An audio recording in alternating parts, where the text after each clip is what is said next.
Assalamualaikum warahmatullahi wabarakatuh.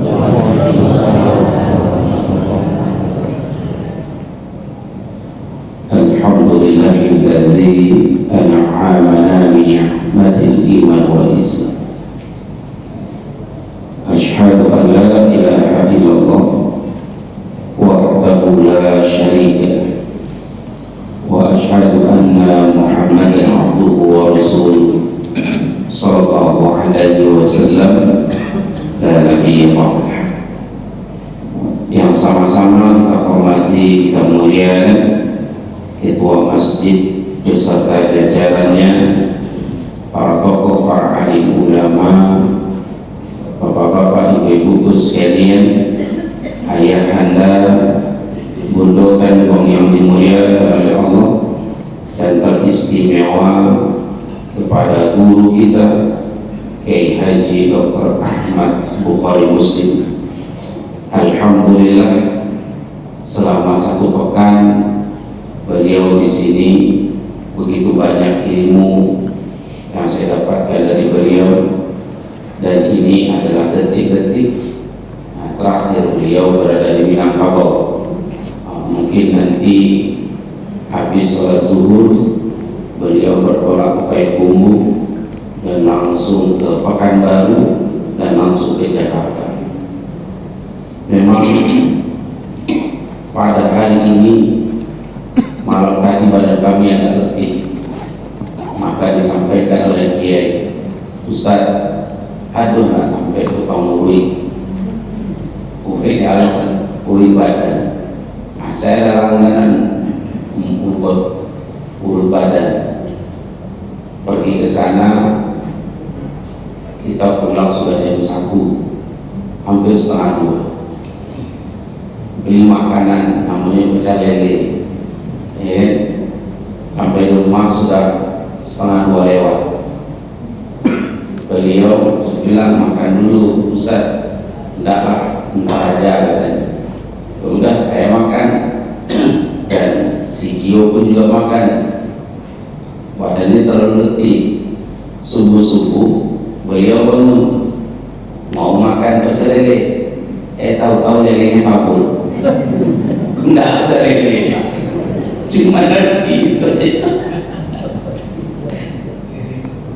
Lelenya kabur. Nggak tahu apakah kebuang waktu malam ataukah dilarikan kucing. Kalau dilarikan kucing tidak mungkin, tidak bisa ada binatang yang masuk dalam ruangan tersebut. Mungkin perasaan saya, karena malam itu kita buka, oh ya, ini nih lelenya nih, saya pecel ayam, beliau pecel lele, lele kita buka. Nah mungkin kemasuk ke tempat sampah kan, kita buang. Nah ya udahlah, itu rezeki ya begini, saya bilang. Sampai sini badan itu begitu letih, agak sholat tadi agak sempoyongan rasanya. Tapi alhamdulillah ini adalah rahmat Allah Subhanahu wa ta'ala. Dan oleh karena itu ayahanda bunda yang dimuliakan oleh Allah, ada sedikit sejarah yang saya sampaikan di zaman Sulaiman bin Abdul Malik. Di zaman Sulaiman bin Abdul Malik, beliau adalah seorang khalifah. Tidak lama beliau menjadi seorang khalifah, tidak lebih dari 2 tahun. Yaitu ketika beliau ingin berangkat haji, ada seorang ibu-ibu tua. Sebelum berangkat haji, ada seorang ibu-ibu tua yang ingin berangkat bersama Amir Mukminin tersebut, yaitu Sulaiman bin Abdul Malik.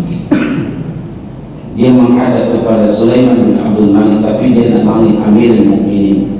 Dia hanya memanggil seorang nak. Nah, saya ingin berangkat bersamamu untuk berangkat haji ke Makkah Al-Mukarramah. Saya tidak punya apa-apa selain emas yang ada di tangannya. Saya takut emas ini hilang, maka peganglah emas ini. Badan emak ini miskin, tak terawat.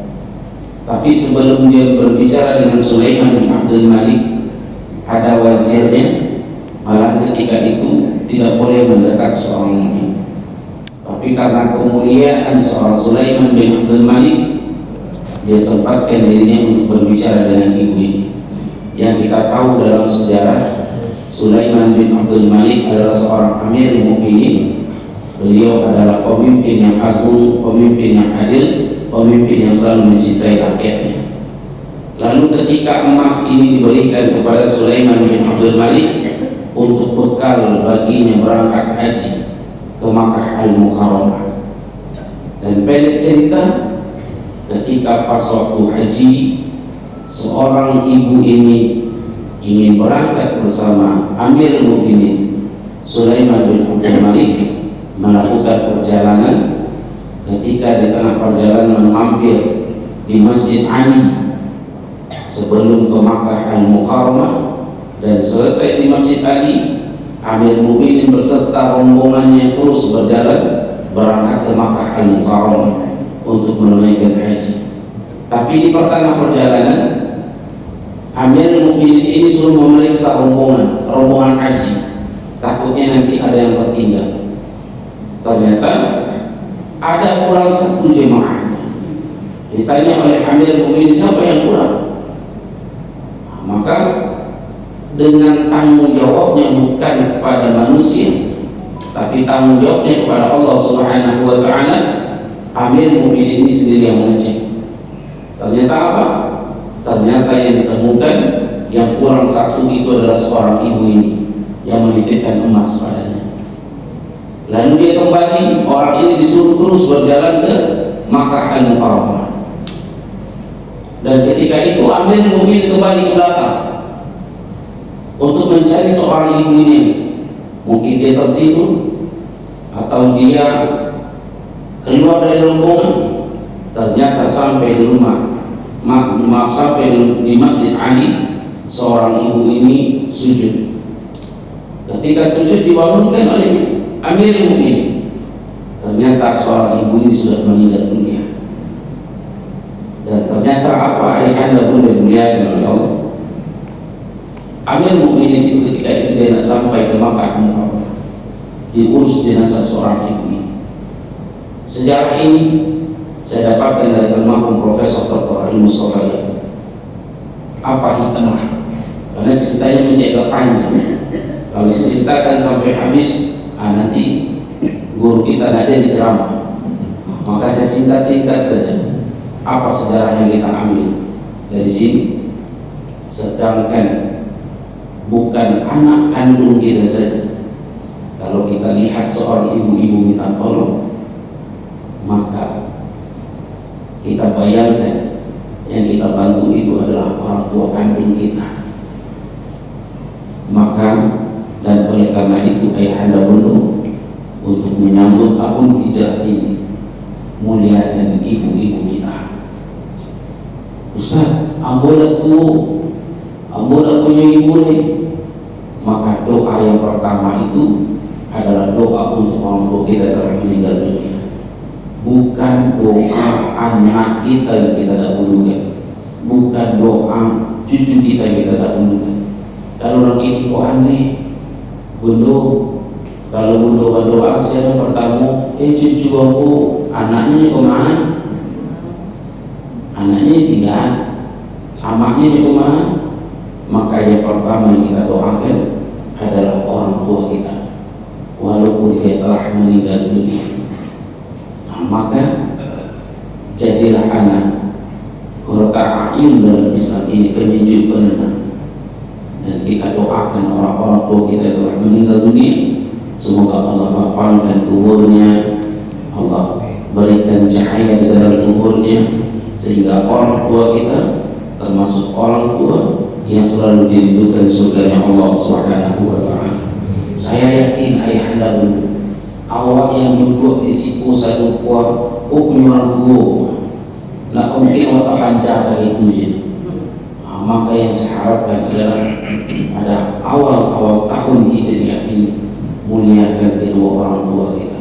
Orang tua yang meninggal dunia, doakan dia yang pertama. Doakan yang pertama. baru suami kita, baru anak kita, baru cucu kita. Doakan ke orang tua yang pertama, maka rahmat Allah itu akan turun. Kenapa? Tadi malam saya mendapatkan WA dari teman-teman Indonesia ini, khususnya Sumatera Barat. Beberapa bulan-bulan ke depan itu akan terjadi kejadian yang aneh-aneh. Ini bukan saya, tapi orang yang meneliti BMKG. Jadi kita lihat beberapa bulan yang lalu tidak ada hujan, tidak ada angin, terjadi banjir bandang di Malaysia.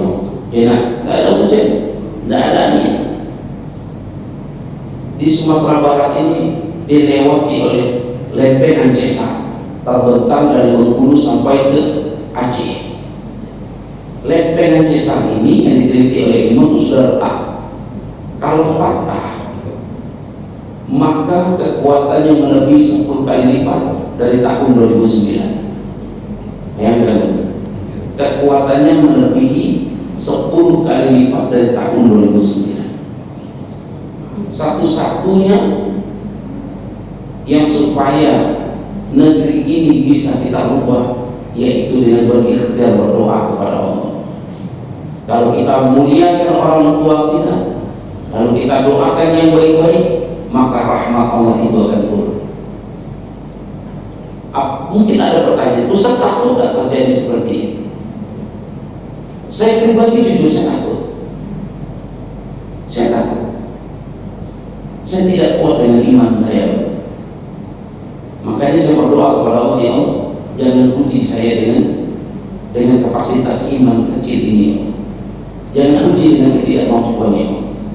Kalau terjadi itu pecah lempengan Sumatera itu ayah anda bunuh, maka Sumatera Barat sampai ke Bengkulu itu hancur. Yang merubah itu apa? Doa. Yang merubah itu semua doa.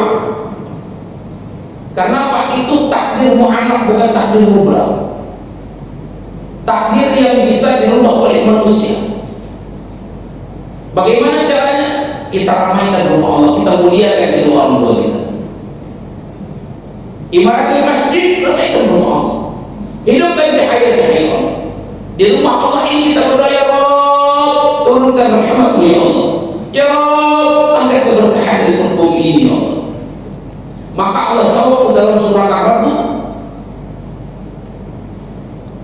Allah jawab, yamhullahu man yasha, yamhullahu, Allah hapus. Apa yang Allah hapus saja, apa yang ditetapkannya di sisinya terdapat umur kita. Maka kejadian di muka bumi ini ayah anda dulu, sebelum kita berdoa muliakan kedua orang tua kita, baru berdoa kepada Allah. Maka musibah di negeri ini insya Allah pemimpinnya beriman, ulamanya istiqamah, masyarakatnya terus meramaikan rumah Allah, menghidupkan cahaya-cahaya Allah, maka musibah itu Allah undur. Allah undur. Maka saya ambilkan contoh sedikit. Yang tadinya musibah ini tertulis di Lauhul Mahfuznya Allah, di akhir tahun 2024 ini lempengan cesar patah. Lempengan cesar Sumatera patah. Maka terjadi gempa yang maha dahsyat, terjadi tsunami yang maha dahsyat. Tetapi pemimpinnya beriman, ulamanya istiqamah, masyarakatnya terus beribadah ke rumah Allah, dia berdoa kepada Allah, ya Allah, jauhkan musibah dari negeri ini ya Allah. Ya Allah, lindungi anak-anak cucu-cucu kami ya Allah. Angkat keberkahan dari bumi ini ya Allah. Maka setiap orang-orang yang berdoa itu diaminkan oleh para malaikat Allah. Maka Allah jawab dalam surah Al-Ra'd, ya Allah man yasha, ya Allah, Allah hapus. Maka musibah itu diundur ayah anda dulu. Musibah itu diundur oleh Allah. Tapi kalaupun tidak tertulis musibah itu di Lauhul Mahfuznya Allah, pemimpinnya orang yang bermaksiat, ulamanya orang yang tidak istiqamah, ulama jahat, masjid-masjid yang cantik, masjid-masjid yang indah, tak ada orang yang sholat, walaupun tidak tertulis di Lauhul Mahfuznya Allah, bala itu akan datang dengan sendirinya. Musibah itu akan datang dengan sendirinya. Walillahi ma fis samawati wa ma fil ardh, yaghfiru liman yasha wa yu'adzibu man yasha. Dan Allah yang mempunyai kerajaan langit dan bumi. dan Allah akan mengampuni dan Allah akan mengazab setiap siapa yang dikehendakinya. Mudah-mudahan pada pagi hari ini ayah anda bunda ini cuma sebagai pengantar. Ampun ada ceramah pembukaan saja. Ayah ceramah guru ceramah yang guru dengan beliau atau kamu lihat dulu beliau. Kalau ini bukannya saya ceramah di situ hujan. Aku jangan ceramah. Ini protes dari Toto itu. Atau kacau namanya. Dan oleh karena itu ayah bunda yang mulia karena Allah, yuk sama-sama kita dengarkan apa yang dipaparkan oleh guru kita. Ini terakhir beliau berada di Kota Padang. Semoga ilmu yang diberikan kepada kita semua mendapatkan ilmu yang berkah. Amin ya rabbal. Pada Dr. Ahmad Bukhari Muslim kami berserah.